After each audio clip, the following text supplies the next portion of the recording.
Nie wiem, czy udało Wam się zauważyć, że otaczająca nas rzeczywistość jest swego rodzaju cyklem. Cykle możemy obserwować dosłownie wszędzie, zarówno w skali makro, w skali gwiezdnej, międzyplanetarnej. Mogą to być cykle wody w przyrodzie, cykle sezonowe, cykle życia roślin czy cykle życia zwierząt. Zawsze rozpoczyna się od punktu A, który przechodzi przez pewien proces po to, aby znów stać się punktem A. Cykl życia gwiazdy na przykład rozpoczyna się w mgławicy, gdzie zimny obłok gazu i pyłu pod wpływem grawitacji zapada się, tworząc protogwiazdę. Gdy temperatura i ciśnienie w jej jądrze osiągają wystarczająco wysoki poziom, rozpoczynają się reakcje jądrowe, a protogwiazda staje się pełnoprawną gwiazdą. Gwiazda świeci przez miliony lat, przekształcając wodór w hel. Ostatecznie, wyczerpując swoje paliwo, gwiazda umiera, często kończąc życie jako biały karzeł, gwiazda neutronowa lub czarna dziura.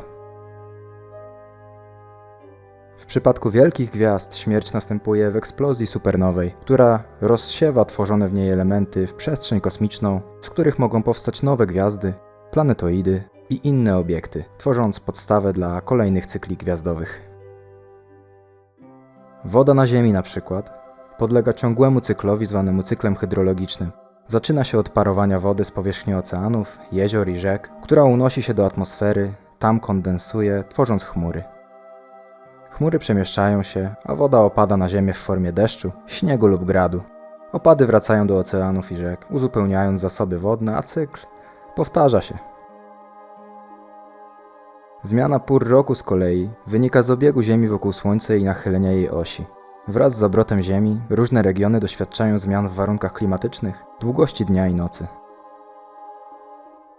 Pory roku przewijają się w cyklu wiosna, lato, jesień, zima, a następnie znowu wiosna, przy czym każda pora roku wpływa na roślinność, zwierzęta i ludzkie działania, by po kilku miesiącach ustąpić miejsca następnej. Rośliny natomiast zaczynają swój cykl od nasienia, które kiełkuje w sprzyjających warunkach. Młoda roślina rośnie, dojrzewa, wytwarza kwiaty, które są zapylane i produkują owoce lub nasiona. Następnie nasiona rozsiewane są w środowisku, gdzie mogą wykiełkować nowe rośliny, zamykając cykl i rozpoczynając go na nowo. Nie wiem, czy wiecie, ale procesy geologiczne na Ziemi, takie jak ruchy płyt tektonicznych, cykle skalne, erozja i sedymentacja, tworzą cykle, które przekształcają powierzchnię Ziemi na przestrzeni milionów lat. Skały powstają, ulegają erozji, przekształcają się i ponownie formują w cyklach, które są nieustannie w ruchu. Zwierzęta rodzą się, rosną, dojrzewają, rozmnażają i umierają. Młode zwierzęta dorastają, przechodzą przez różne etapy życia, ich potomstwo rozpoczyna następny cykl życia, kontynuując gatunkowy ciąg pokoleń. Co do naszej gwiazdy matki, czyli Słońca, przechodzi ono przez cykl około 11 lat, w którym zmienia się jego aktywność, w tym pojawianie się plam słonecznych, flar i innych zjawisk. Cykl ten wpływa na warunki w przestrzeni międzyplanetarnej i może mieć efekty na Ziemi, by po około dekadzie rozpocząć się na nowo. Nasz naturalny i najbliższy satelita, czyli Księżyc, przechodzi przez serię faz: nów, pierwsza kwadra, pełnia, ostatnia kwadra. W ciągu około 29,5-dniowego cyklu, wpływając na pływy oceaniczne i zachowanie niektórych gatunków zwierząt. Po zakończeniu jednego cyklu Księżyc zaczyna kolejny, znów przechodząc przez te same fazy. Tak samo jak w naturze i w kosmosie, tak samo cykle rządzą naszym życiem i podzielę się dzisiaj z Wami tym, jakiego rodzaju cykle zauważyłem, lecz nie będą to cykle stricte naturalne, biologiczne i tego, co dzieje się z naszym ciałem, a bardziej tego, jak zmienia się nasze postrzeganie i również potrafi zataczać koło, będąc swego rodzaju cyklem. Pierwszym przykładem takiego cyklu, który możemy nazwać cyklem postrzegania i zmiany mentalności, będzie przywiązanie do Twoich rodziców. Gdy jesteś mały, jesteś małym dzieckiem, jesteś pod ich mocną opieką, no to jesteś przedłużeniem Twoich rodziców lub oni są przedłużeniem Ciebie. Jesteście, można powiedzieć, jednym ciałem, jesteście mocno związani. Rodzice są naszymi przykładami i superbohaterami. Dużo od nich uzależniamy. Czujemy się przy nich bezpiecznie i czujemy się przy nich najlepiej. Bierzemy z nich przykład na każdym kroku. Nie wyobrażamy sobie życia bez nich. Później, gdy proces naszego życia postępuje, wchodzimy w nastoletni bunt, zaczynamy przeciwstawiać się rodzicom. Często mamy wrażenie, że rodzice są niesprawiedliwi. Nie pozwolili mi pójść na tę imprezę, nie dali mi tyle kieszonkowego, ile bym chciał, nie kupili mi tego, co chciałem, czuję się źle potraktowany, może dostałem karę, może dostałem paskiem w tyłek. Czemu rodzice myślą w ten sposób? Ja myślę inaczej. Rodzice mojego kolegi są inni. Nie lubię moich rodziców. Pojawia się bunt, pojawia się konflikt. Taki konflikt pokoleń, który powstanie za czasów nastoletnich, może się utrzymywać bardzo długo, gdy mamy złe relacje z rodzicami. Z biegiem lat, gdy człowiek dojrzewa, zaczyna dostrzegać ten trud, który rodzice włożyli w wychowanie ciebie po prostu. Dojrzewając do pewnych spraw, gdy wychodzi się już z tego nastoletniego buntu, gdy troszeczkę się ogarnia człowiek w swoim umyśle, no to dostrzega to, że rodzice jednak są ważni, tak jak na początku cały czas byli ważni. Po prostu przechodząc przez pewien etap życia, nieszczególnie widzimy pewne sprawy, szczególnie gdy właśnie nabieramy tej dojrzałości, jesteśmy nastolatkami, jesteśmy zbuntowani i tak dalej. Natomiast później jesteśmy w stanie zdać sobie sprawę, że to nie potrwa za długo, że rodzice nie będą żyli wiecznie, że wszyscy się starzejemy, że jesteśmy tutaj na chwilę i kontakt z rodzicami, gdy jesteśmy trochę starsi, zazwyczaj umacnia się na nowo, czyli cykl przywiązania odradza się.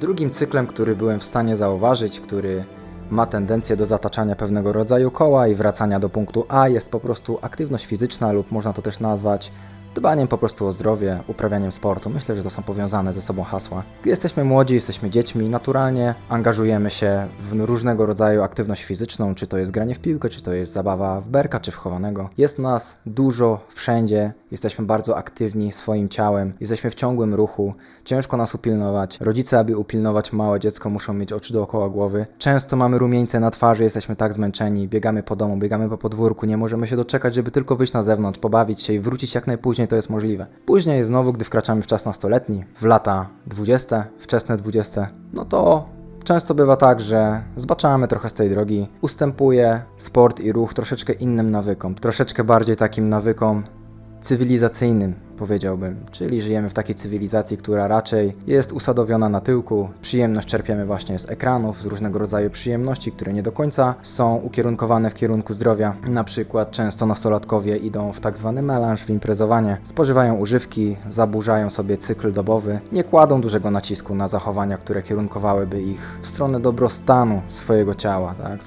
Swojego umysłu. Później, gdy dochodzimy do 30, cykl odwraca się. Wracamy do ćwiczeń, do dbania o siebie, trybu życia, który będzie nam sprzyjał pod kątem wzmocnienia naszego zdrowia. Jesteśmy młodzi jako nastolatkowie, 20 kilka lat, nie przywiązujemy do tego wagi, ponieważ nasze ciało nie odpowiada jeszcze w sposób negatywny na nasz niezdrowy tryb życia. Jesteśmy za młodzi, aby odczuwać różnego rodzaju dolegliwości związane z kręgosłupem, z żołądkiem. Przy 30 znowu robimy kółeczko i wracamy do ćwiczeń, wracamy do zdrowia. Kolejnym cyklem może być nauka i edukacja. Słuchajcie, jest mnóstwo takich przypadków, w którym osoby bardzo dojrzałe po prostu powracają do nauki lub tak naprawdę dopiero ją rozpoczynają, prawda? Gdy jesteśmy młodzi, jesteśmy dziećmi, podstawówka, gimnazjum, chociaż chyba już nie ma gimnazjum. Później właśnie zaczyna się taki okres nastoletni, okres balowania. Niektórzy mogą zawalić maturę, niektórzy mogą w ogóle nie zrobić tej szkoły średniej lub zrezygnować w trakcie studiów, nie dokończyć ich, w ogóle nie rozpocząć tych studiów i wiecie. Ale znów, gdy przychodzi ta dojrzałość, 30, może nawet dalej, słuchajcie. Ile razy się słyszy, że jakaś osoba nawet po 50 zaczęła po prostu uczęszczać na studia wieczorowe czy studia zaoczne, więc znowu ten cykl takiej dojrzałości, on pozwala nam powrócić do tego, co było na początku i podjąć działania z troszeczkę większą świadomością. Kolejnym cyklem będzie cykl relacji międzyludzkich. Na pewno zauważyliście, że małe dzieci nie mają problemu z zapoznawaniem się. Dzieci przed 10 rokiem życia, po prostu podchodzą do siebie na placu zabaw, zaczynają rozmawiać i bawić się od razu. Oni nie mają żadnych oporów, łatwo nawiązują relacje. Później, zależnie od tego, jakie mechanizmy podświadome wypracowałeś sobie jako dziecko, jak miałeś w domu, czy twój dom nie był dysfunkcyjny, wyrabiasz sobie pewnego rodzaju mechanizmy. Jeżeli były one dość niesprzyjające, no to jest duża szansa, że w wieku nastoletnim, 20, 30, zależy czy podejmiesz pracę, czy jesteś w stanie zauważyć swoje dysfunkcje, ale bywa tak, że nawiązywanie tych relacji napotyka pewnego rodzaju bariery psychologiczne z naszej strony, jakieś obawy, zahamowania. W dzisiejszym społeczeństwie przesyconym bodźcami często jesteśmy trochę wyautowani, wyalienowani. Nie jesteśmy tak skorzy i otwarci do nowych ludzi, do poznawania ich. Czy właśnie tak jak podawałem w pierwszym przykładzie, może to też mieć związek z podejściem do twojej rodziny, do spotkań z rodzicami, do rodziny. Ale właśnie gdy nabieramy pewnej dojrzałości, pewnej świadomości, Gdy inwestujemy w siebie, w obserwację siebie, no to tendencja jest taka, że im starsi jesteśmy, nie przywiązujemy wagi do tych scysji, które powstawały wcześniej. A, że pokłóciłem się z tym kolegą, czy z tym, czy z rodzicami, czy z babcią, czy tego wujka nie lubię. Raczej, gdy jesteśmy dojrzalsi, potrafimy bardziej schować dumę w kieszeń, odezwać się do osoby nawet, gdzie na przykład nie z naszej winy nastąpiło jakieś poróżnienie i te relacje jesteśmy w stanie nawiązywać łatwiej, będąc starszymi, ponieważ wiemy, że życie jest dosyć krótkie, zdrowie jest bardzo kruche i będąc coraz starszymi, widząc różne rzeczy, może ktoś z rodziny odszedł, może jakiś przyjaciel z podstawówki odszedł przedwcześnie, doceniamy kruchość życia, kruchość nas i z większą serdecznością budujemy takie relacje. Porozmawiamy sobie teraz o ostatnim cyklu, który zauważyłem i który widzę w sobie i jest to sedno tego odcinka, czyli cykl świąteczny. Za dzieciaka oczywiście święta są czymś wymarzonym, dostajemy prezenty, jest babcia, jest ciocia, wszyscy się cieszą, rodzinna atmosfera, zjeżdżają się wszyscy, pada śnieg, stoi pachnąca choinka, jest moc prezentów, może lecą jakieś kolędy. Jesteśmy ogólnie szczęśliwi, jest wolno od szkoły, jest wolno od pracy, każdy jest uśmiechnięty. Te święta są czymś wspaniałym, gdy jesteśmy mali. Później, gdy rośniemy, zaczynamy podważać to wszystko. Oczywiście przestajemy wierzyć w Mikołaja, podważamy całą koncepcję, zaczynamy wnikać w jakieś teorie religijne, że to jest może głupie, nie ma już tej magii świątecznej. Ja personalnie uważałem kiedyś tak, że skoro nasza rodzina nie spotyka się sporadycznie co jakiś czas, a tylko święta są tym punktem, który zmusza nas, w cudzysłowie, do spotkania, no to mówiłem, no to jest sztuczne. No to nie warto w takich świętach w ogóle uczestniczyć.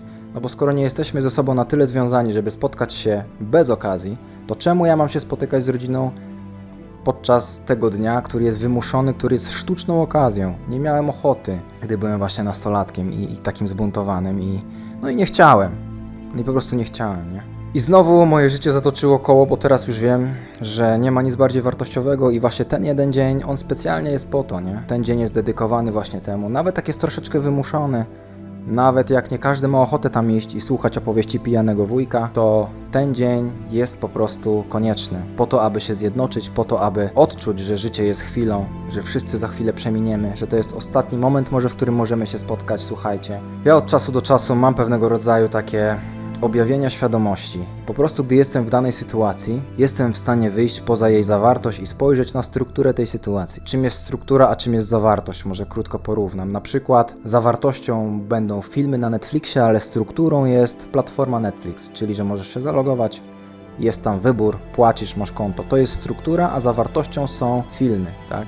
I tak samo kilka lat temu właśnie na świętach miałem takiego rodzaju objawienie świadomości. Na tych świętach była obecna babcia, wszystkie ciocie, mój tata i tak dalej i oczywiście byłem lekko sceptyczny, jakoś może nie było to magiczne jak za dzieciaka, ale w pewnej chwili, gdy moja mama przytulała się z ciocią, zaobserwowałem wszystko tak jakby z oddalenia. Tak jakby strukturalnie, wyszedłem poza content, wyszedłem poza to, że siedzę tu przy stole, że są takie osoby i tak dalej i spojrzałem, co się dzieje i byłem w stanie dostrzec, że jesteśmy w pewnym punkcie jako ludzie, jesteśmy rodziną, łączą nas więzy krwi, spotkaliśmy się, pomimo, że nie spotykamy się na co dzień w takim gronie, w ogóle się w takim pełnym gronie nie spotykamy, więc jest to wyjątkowa sytuacja, jest to specjalny punkt, który właśnie mnie spotyka, który już więcej się nie zdarzy. Poczułem, że to już więcej się nie zdarzy. Bardzo silne uczucie w środku i faktycznie później dowiedzieliśmy się, że babcia jest ciężko chora i moja babcia nie jest już obecna na tym świecie. I to był ostatni taki punkt, w którym wszyscy byliśmy zebrani jako taka jedność i odczułem wtedy, że to jest ostatni moment tego typu. Zalała mnie po prostu takiego rodzaju świadomość, nie? I to było po prostu piękne. To było piękne. Wyjąłem telefon i zacząłem wtedy robić zdjęcia. Nagle wyjąłem tę komórkę. Tak więc tak, no słuchajcie, cykle. Magia, później nie chcemy, później wracamy, później dostrzegamy, co jest wartościowe, a co nie. I jesteśmy w stanie przejrzeć po prostu na oczy. Także dziękuję Wam, życzę Wam wesołych świąt. Rozkminka świąteczna, więc skoro jest to rozkminka świąteczna, no to nie może zabraknąć oczywiście czapki mikołajkowe, więc trzymajcie się, życzę Wam wesołych świąt i wszystkiego dobrego na nowy rok. Cześć!